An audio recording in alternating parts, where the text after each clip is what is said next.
Hello, everybody. It's time for Wrestle Wrap. My name is Steve Pellegrin. And I'm Chris Reed from Hot 1079. There we go. I tell you what, big week this week. Our final episode of Wrestle Wrap for the month of February. It's our second edition overall. Fastlane, WWE Fastlane. I think it went about as both of us kind of predicted. Predictions were pretty much on point, weren't they? On point. Any surprises for you? No, none whatsoever. We both predicted Roman Reigns would do what he did, and we predicted a few other matches. Everything went as is. The U.S. Championship, still where it belongs. Intercontinental title, still where it belongs. So I think we hit a home run with our first set of predictions. Okay, now in terms of the other two in the main event, Dean Ambrose and also Brock Lesnar, it looks like those two are going to have a feud here, WrestleMania matchup. I don't know how much I like this because I'm an Ambrose guy, and he's been kind of jobbing out as of late. You know he's going to job out to Lesnar, and I think Lesnar should actually have a bigger name than Ambrose going into WrestleMania. Well, what's your thoughts on that feud? The only cool thing about that match in Jerry World is it's a Falls Count Anywhere type match, so it may end up in Jerry Jones's suite. I don't know. It may even end up on the big screen at AT&T Stadium. It's the only thing I like about it because Brock Lesnar wins easily.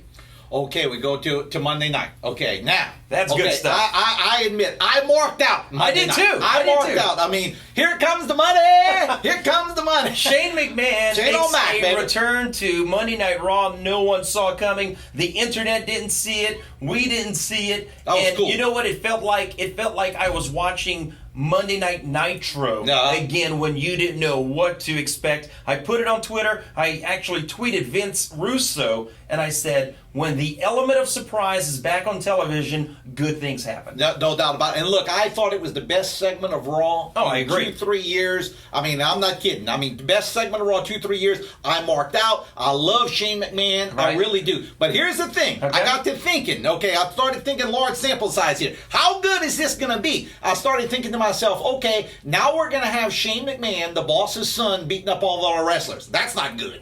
I started thinking we're going to have Shane McMahon here in a battle with his dad for control of the company. So you got McMahon versus McMahon controlling the company. Been there, done that. I started thinking, man, how many avenues can you take with that? So I started thinking large sample size here, and I started thinking, man, this might not be such a great idea. Change my mind here. I'm going to do it because it was, number one, I agree, the best moment on Monday Night Raw in years. The crowd reaction was great. The pop was loud. This could be the best thing to happen to WWE in quite some time. I don't even know if we're going to see Shane McMahon take on The Undertaker in Jerry World for WrestleMania. Keep in mind, something happened when Vince McMahon announced he had purchased WCW. While he was in Cleveland, Ohio, Shane O'Mac was in Tampa, Florida, and he said, no, Dad, I have control over WCW. There could be a former WCW superstar, or as they would call him in the South, a wrestler, representing Shane McMahon. I don't think Shane McMahon wrestles 1 second at WrestleMania. You heard it here first. Okay, so you think Sting, Goldberg? I'm thinking maybe a Bill Goldberg, someone comes out. I don't think Sting will because, remember, the night before, Sting is going to be inducted into the Hall of Fame. I don't think he goes from the Hall of Fame stage to the big stage, but I do think someone represents WCW from its past against The Undertaker. And don't be surprised in the near future if we see WWE having competition from another brand. Okay, well, that's interesting. Okay, now we go on. Did I convince you? Well, no, but you did it. You did well. Okay. You did well. Okay, we go on to what happened at the end there. Triple H went up against Roman Reigns. Look, they're trying to force Roman Reigns down the throats of everybody, and everybody's getting a little upset. It was no more evident at the end when Triple H did all he could do to heal it up. Right. He crushes Roman Reigns. Blood for the first time in a long time. Because on live TV. It's closer to WrestleMania now, so WWE's getting a little bit off of the PG Shaws. But Triple H did everything he could to heal it up, and yet the fans at the end were just cheering him like he was a babyface. Might we see a double turn here in the future? WWE wants Triple H to be the bad guy, but it's not going to happen because the real bad guy is Roman Reigns.